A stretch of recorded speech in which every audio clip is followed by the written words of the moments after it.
Design જોતા પહેલી નજરમાં તો એમ લાગશે ને કે આ કોઈ 4000 નો પીસ હશે, પણ નહીં, આ 4000 નો પણ નથી, 3000 નો પણ નથી, 2000 નો પણ આ પીસ નથી, 1500 રૂપિયાનો પણ આ પીસ નથી, 1000 રૂપિયાનો પણ આ પીસ નથી.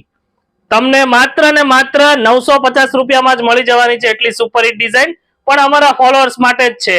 જો પેજને ફોલો નથી કર્યું તો ફટાફટથી ફોલો કરી લેજો. વેલકમ ટુ ધ પ્રસંગ સિલ્ક પેલેસ. સોના ચાંદીની પ્રસંગ સિલ્ક પેલેસની રાજઘરાના વાલી સુપરહિટ ડિઝાઇન અમે આપના માટે ફરીવાર રિપીટ સ્ટોક લઈને આવી ગયા છે. ફૂલ ડિમાન્ડ છે અને 950 રૂપિયામાં ઘરેણા જેવી સાડી આવી જાય છે તમને. તો રાસ એની જોવો છો. રીલ્સ ને જલ્દીથી તમારા રિલેટિવને શેર કરી દો. અત્યારે ટોટલ આપણી પાસે 5 કલરમાં ફૂલ સ્ટોક અવેલેબલ છે. જે પણ તમારો ફેવરિટ કલર હોય અને ઓર્ડર કરવાની ઈચ્છા થાય તો આ રીલનો સ્ક્રીનશોટ પાડીને નીચે આપણા વોટ્સઅપ નંબર ઉપર મોકલી આપજો. સાવ ફ્રી હોમ ડિલિવરી મળશે. એક પીસ પણ તમે મંગાવી શકો છો અને બ્લાઉઝનો પણ તમને લુક કરાવી દઉં ઓપન પીસમાંથી. સરસ મજાનું બ્લાઉઝ આવવાનું છે. આખું હેવી ડિજિટલ પ્રિન્ટનું કામ રહેવાનું છે અને આખી અંદર સોના ચાંદી વર્કની ઇફેક્ટ આવવાની છે. દરરોજ આવું ધમાકેદાર કલેક્શન પ્રસંગ સિલ્ક પેલેસના પેજ પર મળતું જ રહેવાનું છે. તો લાઈક, કોમેન્ટ, શેર કરવાનું ભૂલતા નહીં. ફોલો કરી લેજો. Thank you.